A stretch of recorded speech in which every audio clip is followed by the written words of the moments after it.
안녕하세요. 사연채널 여러분.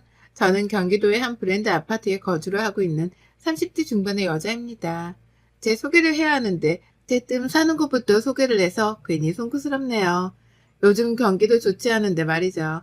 하지만 저는 오늘 이 사연을 시작하기에 앞서 제가 사는 곳에 대해서 꼭 언급을 해야만 합니다. 정말 필요한 소개말이거든요. 저는 고등학교만 졸업을 했지만 일찍이 사회에 뛰어든다고 산전수전 다 겪어낸 사람입니다. 친정 형편이 좋지 못해서 대학을 가지는 못했지만 애초에 저조차도 공부에는 뜻이 없었어요. 그래서 어떻게든 돈을 벌어보려고 열심히 그쪽으로만 공부를 했고 여기저기 안 해본 알바가 없을 정도로 돈 버는 일에는 죄다 뛰어들만 살았습니다.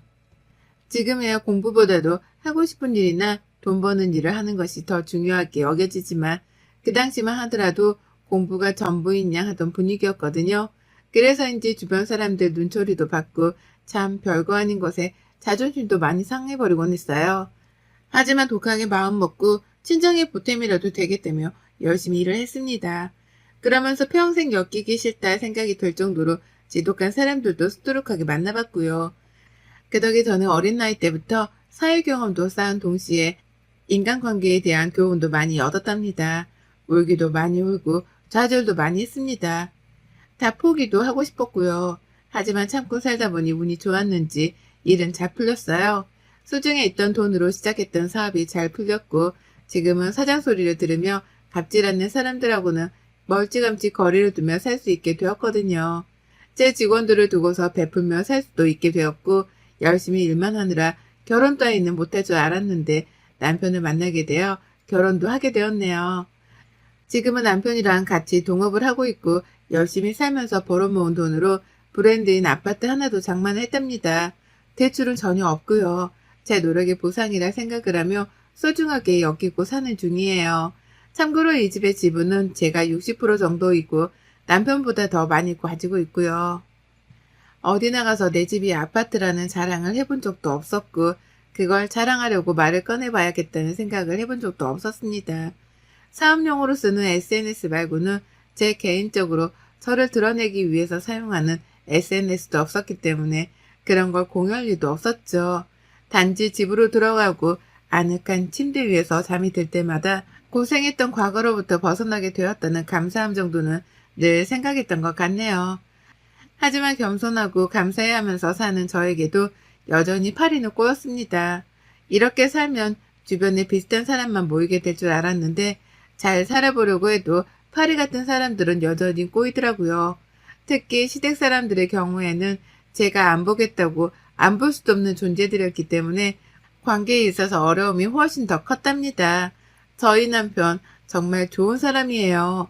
일도 열심히 하고 그렇게 일을 위해서 가정을 위해 돈을 모으기만 할 줄 아는 멋모르는 사람이었죠. 그렇게 일하고 책임감 강한 모습에 제가 반해서 결혼까지 오게 된 것이기도 하고요. 하지만 남편의 가족을 두고 보면 정말 욕할 일이 천지빛가인 사람이었습니다.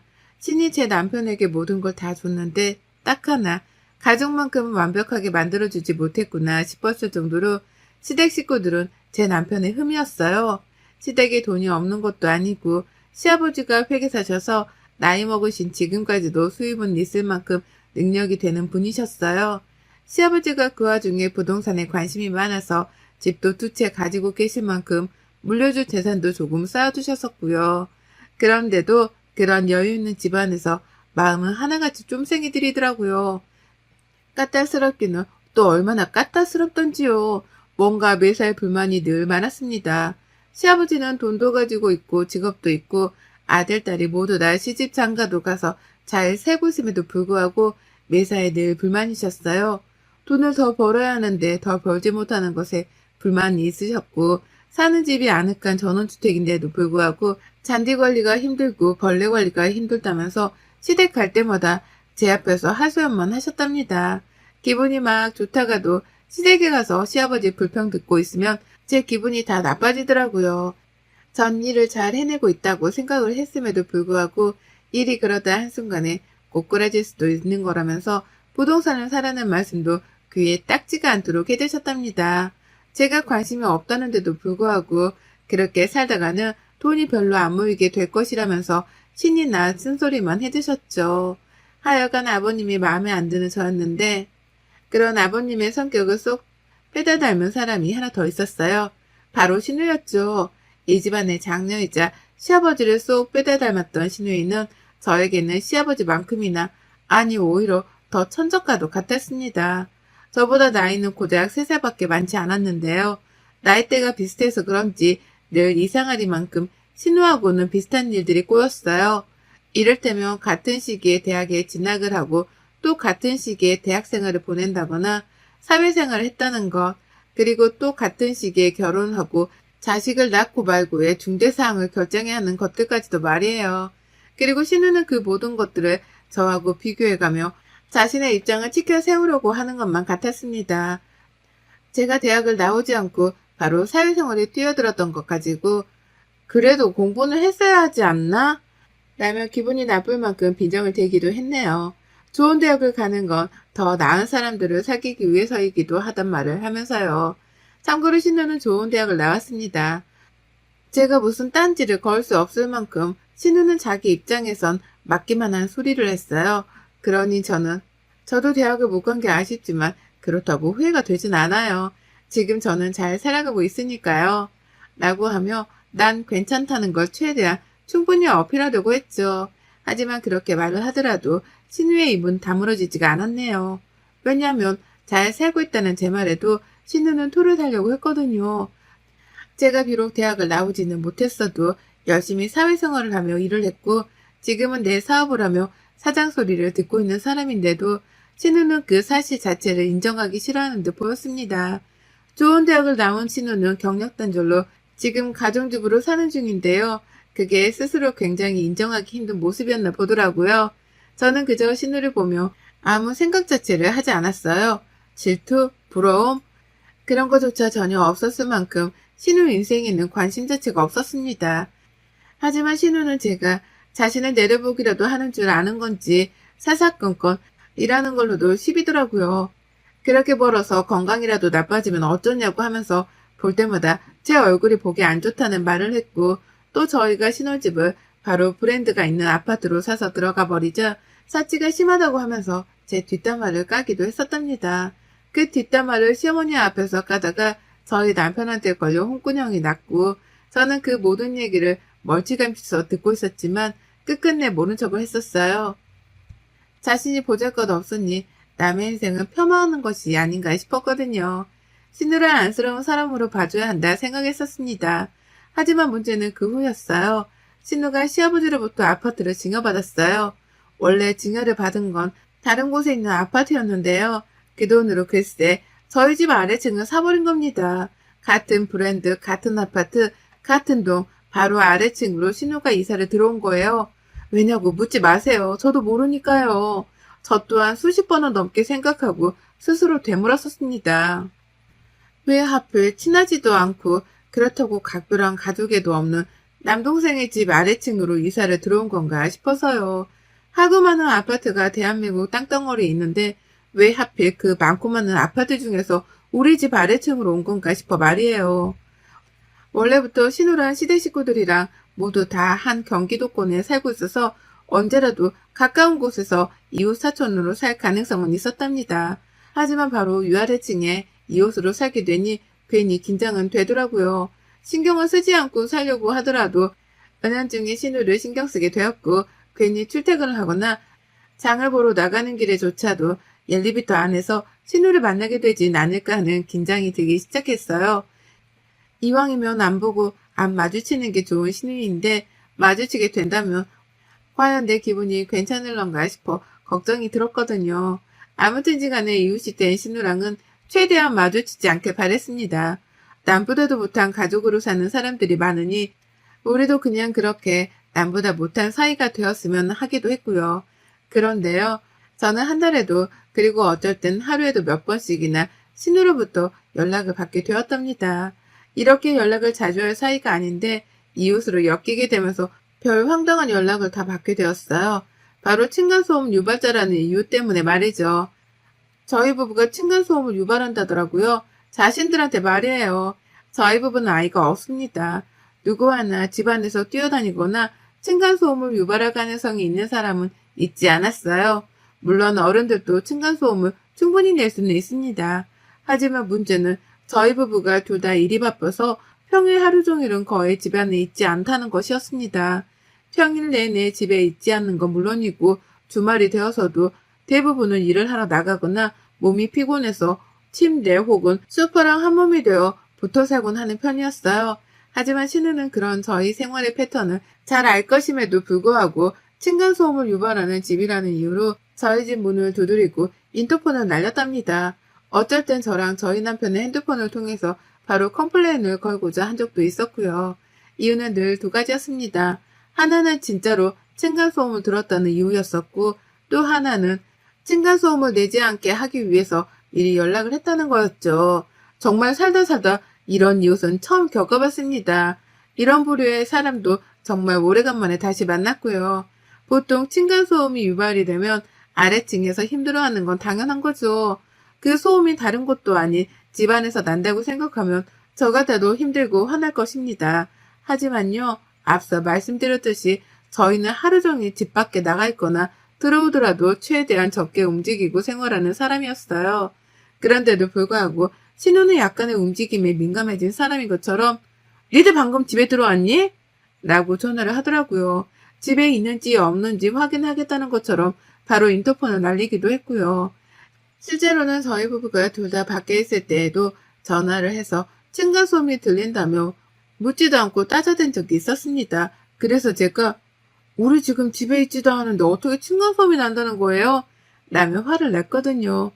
한두 번도 아니고 너무 예민하게 구니까요. 그런데 신우가 그러더라고요. 한치의 망설임 없이 딱 이렇게 말했습니다. 밖이라고?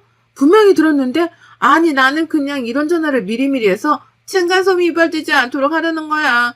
주의를 지속해서 줘야지 이런 일들은 해결이 되는 거라고. 라고 말해요.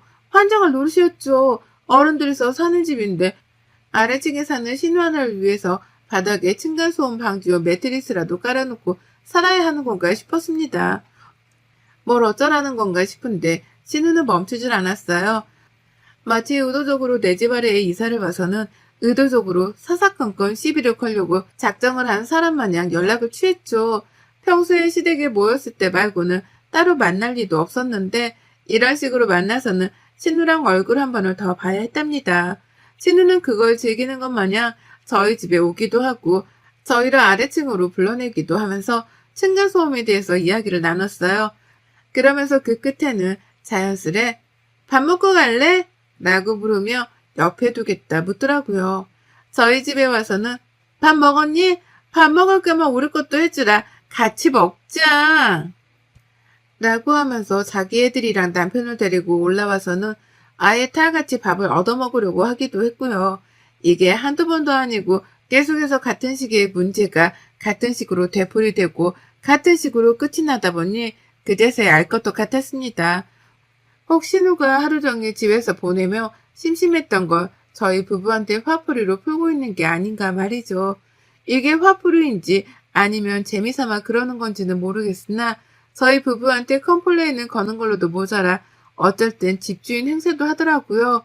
집에 매트를 여기 깔라 하기도 하고 침대를 다른 방향으로 두라고 하기도 하고 그러다 그 끝에는 밥을 먹었는지 물어를 보는데 느낌이 쎄했습니다. 이러다 신우가 시어머니를 빙자해서는 내게 평생 시집살이를 하는 게 아닌가 하고 말이죠. 평생 같은 이웃사촌으로 한 아파트 한 동에 살게 된 것만으로도 소름이 쫙 끼치는데 유발도 안 하는 층간소음에 대해서 불평을 들으며 내 집안에서 제멋대로 살지도 못하게 되었구나 싶어 한탄스러웠습니다. 그러며 자연스레 저도 화가 났고 남편도 슬슬 인내심의 바닥을 보이는 듯 했어요. 가장 먼저 진짜 저게 누나라고 봐주니까? 라고 하면서 남편이 흥분을 하더라고요. 일상생활에 피해까지 받을 게 불보듯 뻔히 보이기 시작하니 더 이상은 이렇게 못 산다며 저희 부부가 급기야 들고 일어나기로 결심을 했답니다. 그리고 이런 결심이 오래 서지도 않았던 때에 신우이는 아무것도 모르는 철분이 마냥 또 인터폰을 걸어왔어요. 혼자 뭐가 그리 신이 났던지 똑똑 안녕하세요. 아래층인데요. 라고 하면서 장난 반 그리고 진단반이 섞인 말투로 말을 꺼내더라고요. 기분이 확 나빠진 저하고는 달리 신우는 신이 나서 떠들어댔습니다. 또 층간소음이 들리는데 왜 어른들이서 이렇게 쿵쿵거리며 돌아다니는 거야? 나 진짜 몇 번을 말하니 매트 하나라도 사서 이런 건 미리미리 방지를 하라니까? 라고 하면서 연소를 늘여놨죠. 그리고 저는 그 말을 다 듣기도 전에 신우의 말을 잘라먹고 대뜸 화를 냈죠. 어디가 소리가 났는데? 우리 집이 맞긴 맞아요? 이제 막 퇴근에 들어와서 힘들어 죽겠는데 짜증나게 진짜. 라고요. 얘도 안 키우는 집에서 층간소음으로 이렇게 컴플레인을 매일같이 받는 건 우리 집이 유일할 거라면서 신우한테 급격히 화를 냈습니다. 그렇게 귀가 예민하다 못해 못 참겠으면 전원주택이나 가서 살 일이지 왜 아파트에 들어와서는 이웃한테조차 피해를 주냐고요. 하지만 신우는 말을 멈추지 않았어요. 내가 하루 종일 집에서 조용하게 있다가 니들만 오면 귀가 예민해지는데 그럼 어쩌니? 내가 기껏 이렇게 말을 해줘서 이웃 피해를 하는 법을 알려주려고 했는데 너 말하는 태도 좀 봐라. 그렇게 인내심이 바닥이니 공부는커녕 대학도 안 가고 생고생해서 일이나 하고 있지. 내가 너 이럴 줄 알고 미리미리 교육을 시켜주려고 전화를 한 거야. 나한테서 배우고 전화 한 통 한 김에 같이 모여서 밥도 먹고 그러면 얼마나 좋니? 가족 사이에 너도 참 독하다 독해. 라고 하며 급기야 저를 얕보는 발언까지 뱉어냈습니다. 그 말에 벙쪄 있는데 제 뒤에 있던 남편이 먼저 집을 뛰쳐나가더라고요. 신우를 한판 뜨려고요. 그리고 저는 그 뒤를 이어 집에서 국자를 들고 뛰쳐나갔습니다. 들고 가려고 한 건 아닌데 요리하다 말고 인터폰이 울린 바람에 어쩔 수 없이 손에 든 채로 신우 집에 뛰어내려갔네요. 그리고 저는 남편보다 먼저 신우 집에 도착을 했고 신우가 문을 열어주며 얼굴을 들이내미는 그 찰나에 신우를 향해 적당히 좀 해! 라는 말과 함께 들고 있던 국자를 치켜 올렸습니다. 화가 머리 끝까지 나는 걸 겨우겨우 참고 있는 거여서 어느새 제 눈깔은 뒤집혔고 입술은 파르르 떨렸네요. 당장이라도 국자를 휘날리겠다는 각오로 신우한테 우리 집에 가자고도 했습니다. 더 해봐, 더 해보라고! 층간소음이 뭐가 어쩌고째? 그럼 형님이 올라가서 우리 집 안에서 걸어보시던가요. 얼마나 크게 층간소음을 내는지 내가 여기서 똑바로 들어보고 있으려니까. 라고 말해요. 가뜩이나 시끄럽다고 해서 안 그래도 조용히 사는 걸 더 쥐죽은 듯이 살아주고 있었더니만 날이 갈수록 불평이 늘어나는 꼴을 더는 감당해내지 못하겠다면서 신우를 저희 집으로 데려가려 했습니다. 제가 신우 집에서 소리를 들어보겠다고 말이죠. 반말도 찍찍 내뱉고 손에는 번쩍거리는 큼지막한 스테인리스 국자도 들려있고 벼랑과 부부가 둘이 동시에 쳐들어와 소리까지 높여가며 화를 쌀벌하게 내니 우리 형님은 그제서야 정신을 번뜩 차린 듯 보였습니다. 저희 부부한테 적정선 이상으로 갑질을 하면 어떻게 되는지 그 아찔한 미래를 살짝 엿본 듯 보이기도 했죠. 아니, 내 말은 그게 아니고 라고 하면서 그제서야 자신의 말을 변명하겠다며 생전 처음으로 머쓱해하는 표정을 지어 보이는데 이거 쫄았구나 싶었습니다. 그래서 속으로 엄청 통쾌하고 꼬셔했죠. 하지만 화를 풀진 않았어요. 신우한테는 이대로 쭉 화난 척만 하면서 영 쌩을 까고 싶었거든요. 그래서 신우가 변명을 하던 말던 저는 다 필요 없고 형님의 우리 집에 가서 우리가 걷는 것처럼 걸어보라고요. 형님도 층간소음 내면 내가 가만 안 있으려니까. 집에서 하루 종일 혼자서 심심해 눈에 뵈는 게 없어요? 밖에서 일하고 들어와 힘든 사람한테 한두 번도 아니고 정말 참는데도 한계가 있다고요.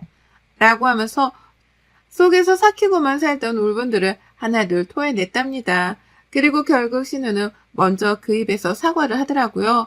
제 결혼 생활이 그리 길진 않아도 지금껏 제가 보아왔던 신우 모습이란 게 있잖아요.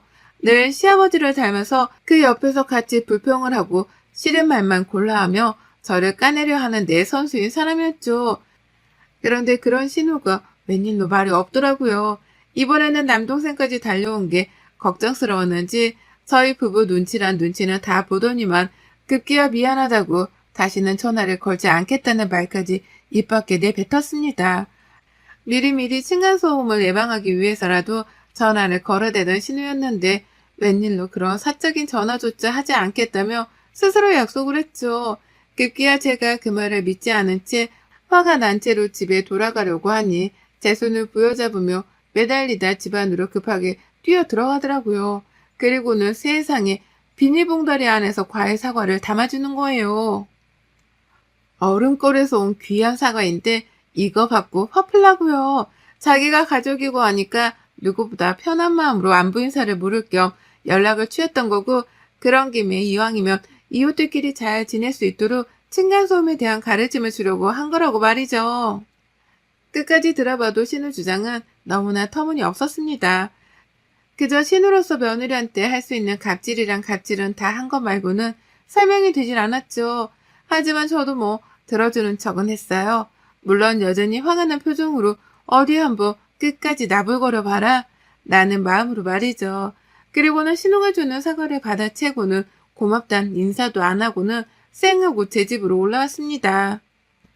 뒤에서 남편은 여전히 화가 안 풀린다며 신우랑은 눈도 안 마주치고 저를 뒤따라 집으로 올라왔고요. 그리고 그날 신우가 미안했다며 다시 한번 인터폰으로 연락을 해왔는데 우리 남편 그 인터폰을 받자마자 전화하지 말라니까 라며 집이 떠나가라 소리를 질러버렸어요. 그 바람에 신우는 더 입도 뻥끗거리지 못하고선 그 길로 인터폰을 끊어버렸답니다. 그리고 저희 부부는 그날 신우한테 조금의 미안한 마음도 없이 아주 제멋대로 집안을 돌아다녔답니다. 더 이상은 밑에 집에서 전화가 걸려올 것이라는 걱정 따위도 없이 아주 가볍고 편안한 마음으로 제 집안을 휘젓고 다녔어요. 보통 같으면 힘들어서 그냥 누워있고 말 날이었는데 신우를 본보기 삼아가며 아주 열심히요.